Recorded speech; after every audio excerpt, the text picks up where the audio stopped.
Hi, everyone. It's Ann Duffy, and welcome to Dental Entrepreneur, the Future of Dentistry's podcast.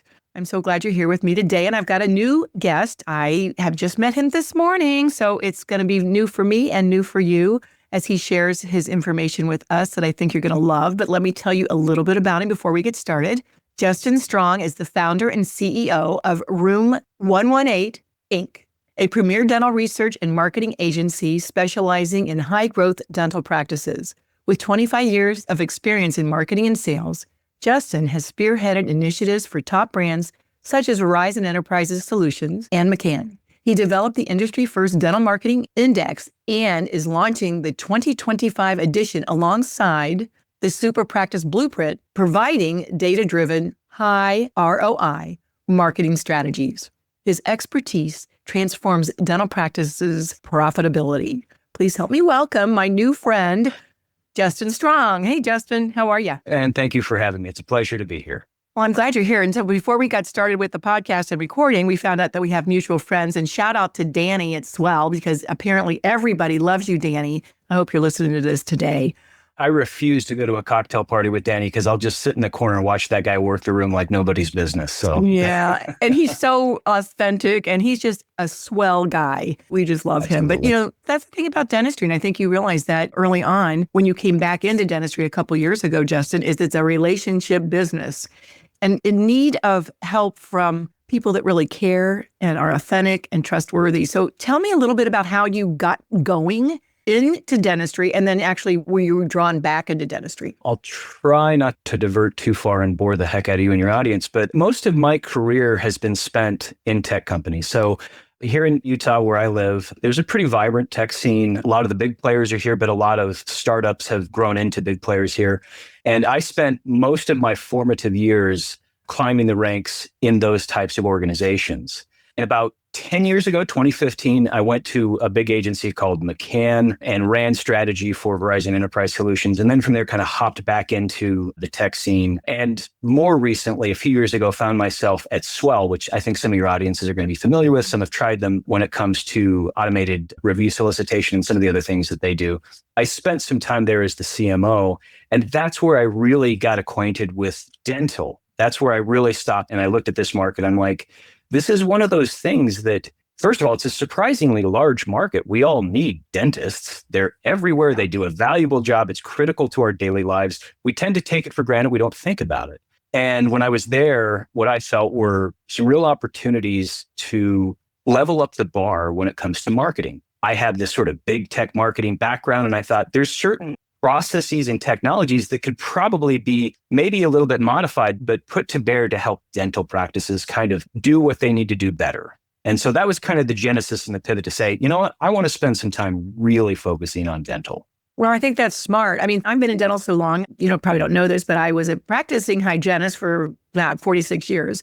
And I loved it, but I just still remember the day that you were not allowed to put any marketing out as a dental practice. You could put I think just your name and phone number in the yellow pages, and you were not allowed to do any marketing whatsoever. So they're kind of still new at that.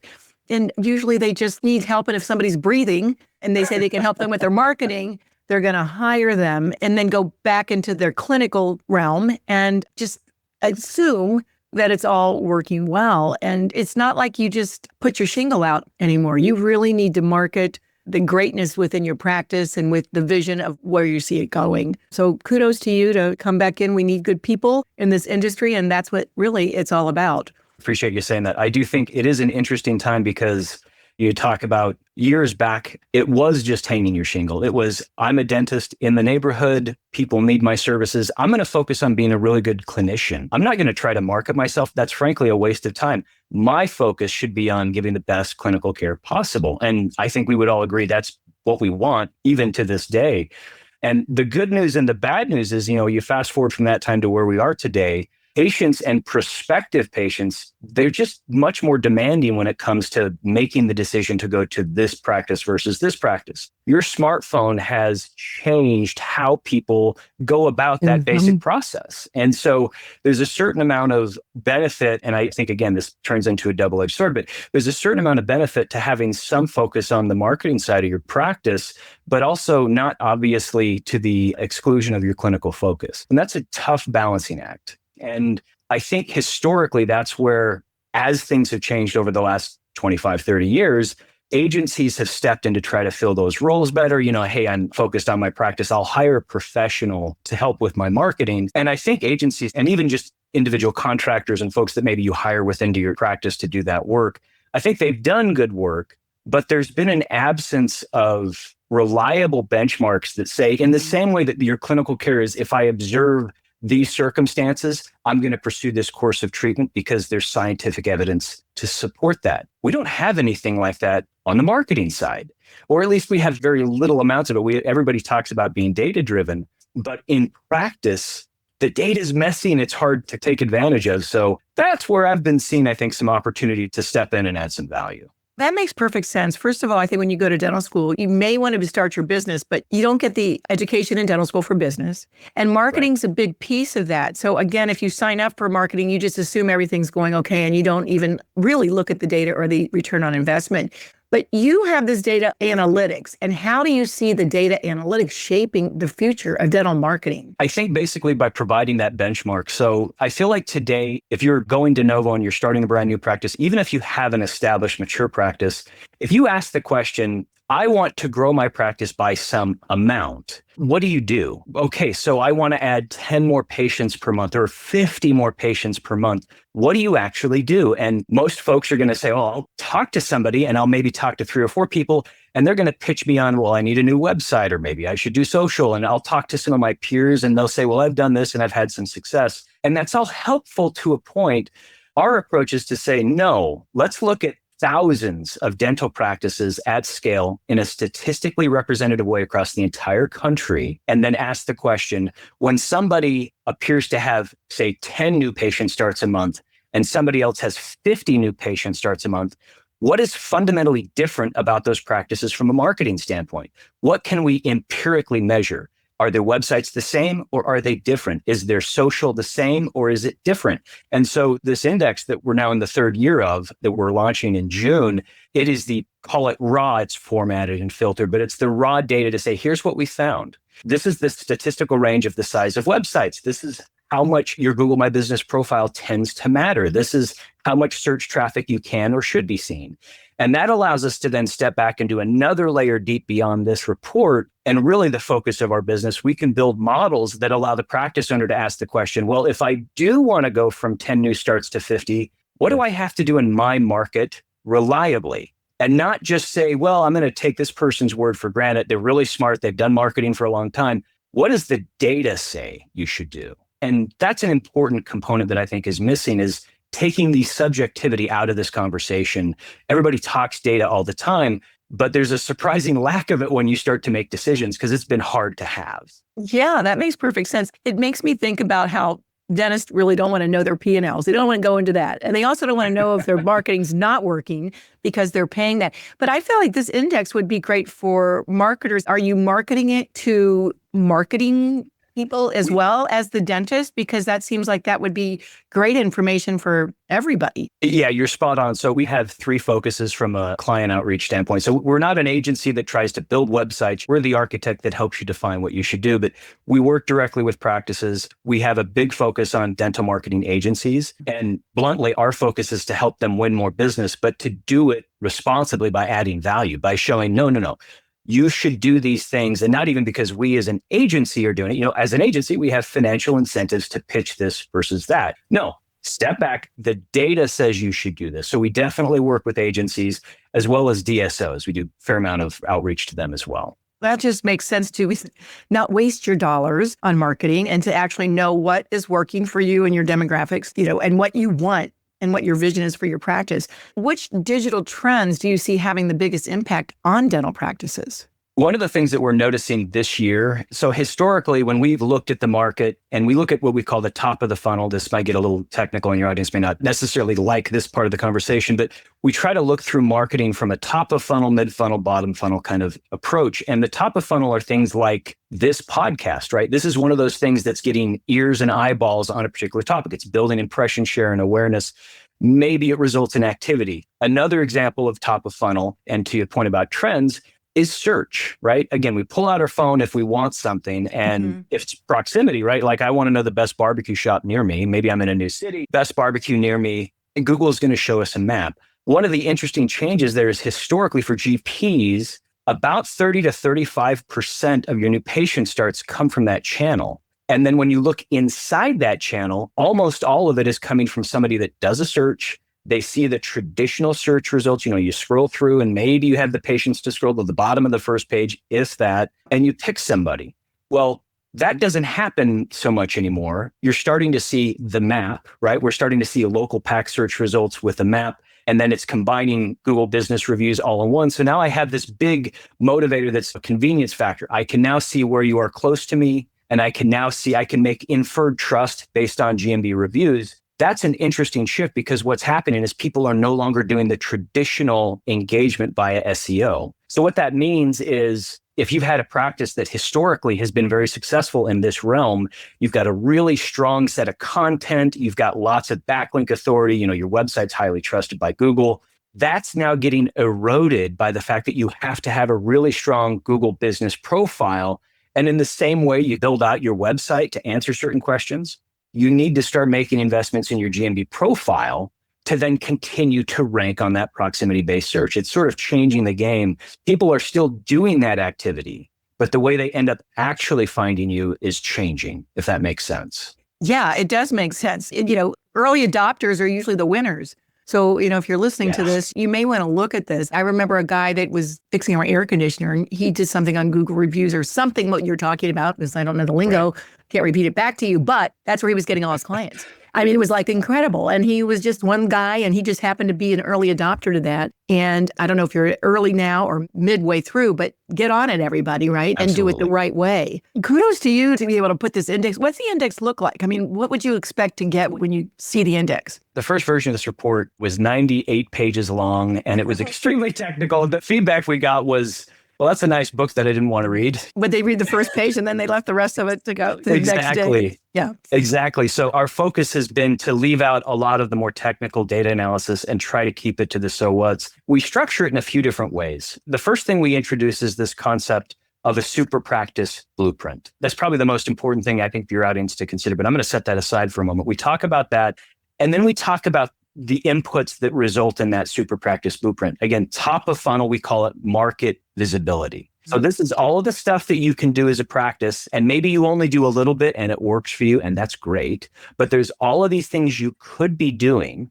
to actually generate awareness and engagement with a broader audience. That's the first tier. Below that is prospect conversion, which is mostly about your website, a little bit about sort of your inbound telephone and basically your lead conversion associated with activity at the top of funnel. And then at the bottom, probably the least developed when it comes to practices, because to your point, this was not something that you marketed traditionally, but case acceptance and loyalty, which is just an industry specific way of saying sales. So if you do a good job of building brand awareness for your practice, you do a good job of getting engagement and conversions from that activity, and then you actually sell a lot of those. We structure the report along those three lines. We dive into sort of all of the constituent elements inside those things, and we try to give you basic common sense. Your website should look like this. If it looks like this, maybe it's not an optimal website. Doesn't mean you can't do it, but you might be spending money that's not helping you. Your social media should look like this. How often should you post? What types of content and themes are going to produce engagement? What should you expect from it?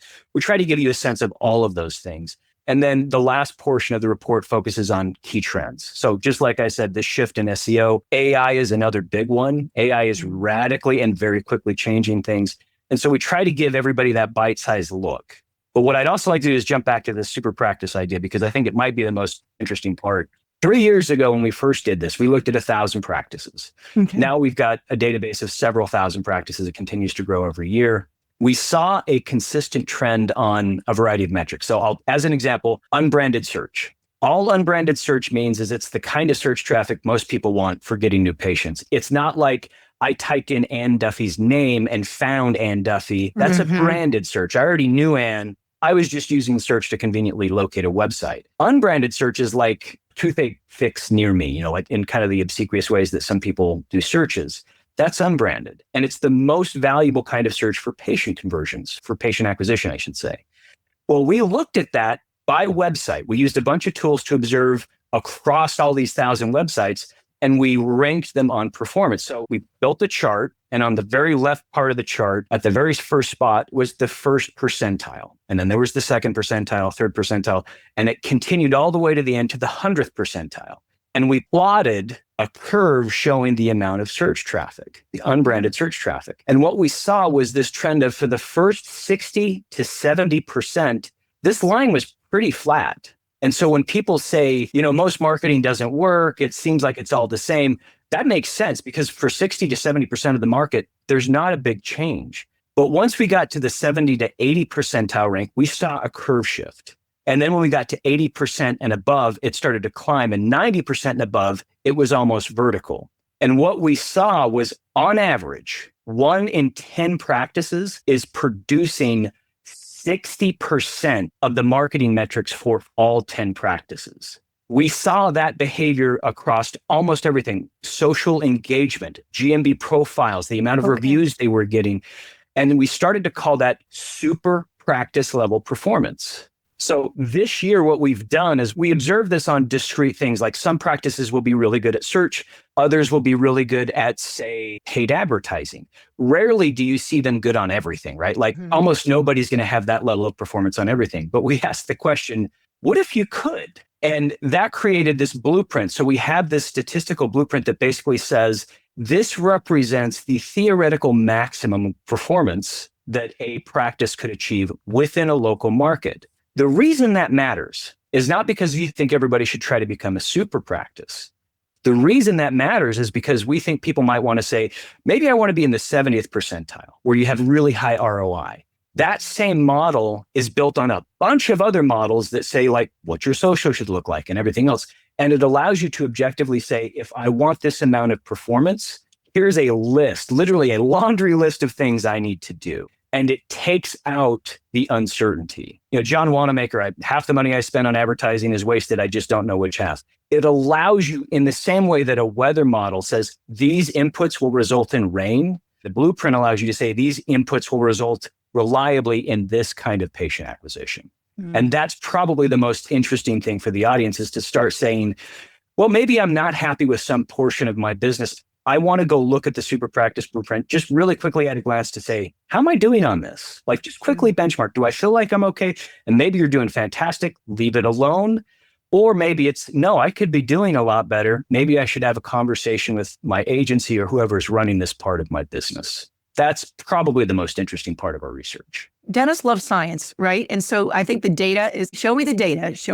Right, That's really important. And no one likes to waste money or time and effort on things that aren't working. So I feel like this really backs up what is working and what could be improved with not more than a 1 or 2 degree shift in what they're already putting out there. I think you're spot on. It's almost saying, could you get better performance by spending less, even in many cases? We're not even advocating that people should spend more, shouldn't spend more. We're just trying to say, if we could give you information that allows you to make a decision, that's what matters, so that you can objectively say, this is what I want to do with my practice. And then based on that, here's what's necessary. Do I still want to do it if I know what it's going to take? Maybe I'm going to dial and tune in my objectives based on that information.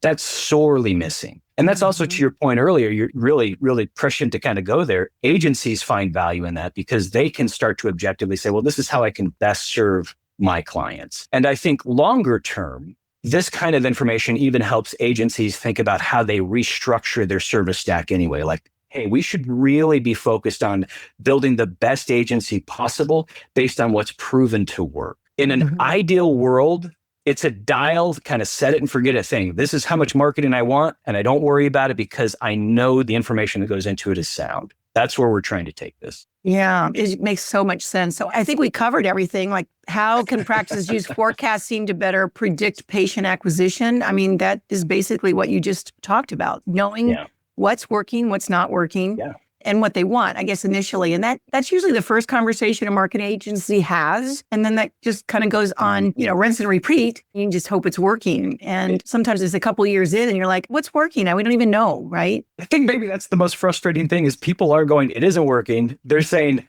I don't know if it's working. And the agency, it's not that the agency is or isn't doing good work. I want to be careful. Some agencies are phenomenal.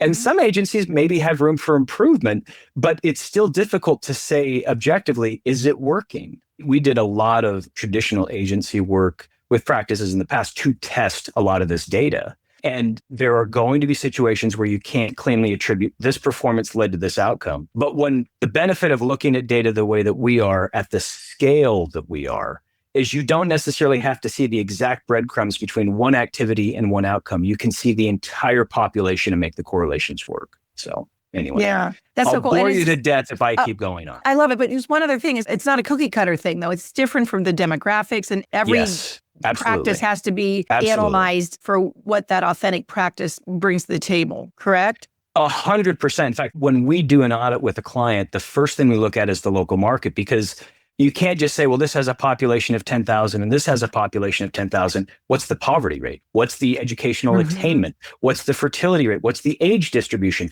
That is all going to impact things like, is this a prosto-heavy environment? Is this a lot of restorative care? Am I looking at a lot of fee-for-service and membership-based stuff? Or is this going to be really more sort of public insurance and lower cost stuff? We start there. That's where this conversation starts before we move on to the rest. I love it. I'm super happy that I got to meet you and figure out what you do and the value of that. So Justin, how do we get in touch with you? If you're a marketing agency or your practice, I mean, I can see if a dentist is listening to this or an office manager's like, okay, our marketing agency needs to get in touch with Justin Strong, right? We need to help and we want to know that data. So how do they get in touch with you? Just visit the website. There's lots of options there to kind of reach out and set some time with us. So website is just www.room118.com. And if we had more time, I'd explain our name, but I think we're out of time. So oh my gosh. Well, we'll take that on the next one. Is that on your website, what your name is? There's a little bit more information on that. It's an homage to my grandfather and a whole bunch of other stuff, but that's important. That's called starting the relationship early on in your life. I love that. Well, it's a pleasure to meet you and to have you on our podcast today. And all of you that are listening, remember, we've got a Do Life Dental Entrepreneur Woman Retreat coming up in November. We want every woman, sorry, Justin, it's just for gals. No worries. Not offended. No, just for gals to join us in November in Charlotte, North Carolina. It's November 13 through 15. And if you're listening today, remember, the most important thing you can do is to keep doing you. Thanks, everybody. Thanks, Justin. I'll see you on the road. Pleasure. Thank you. Thank you.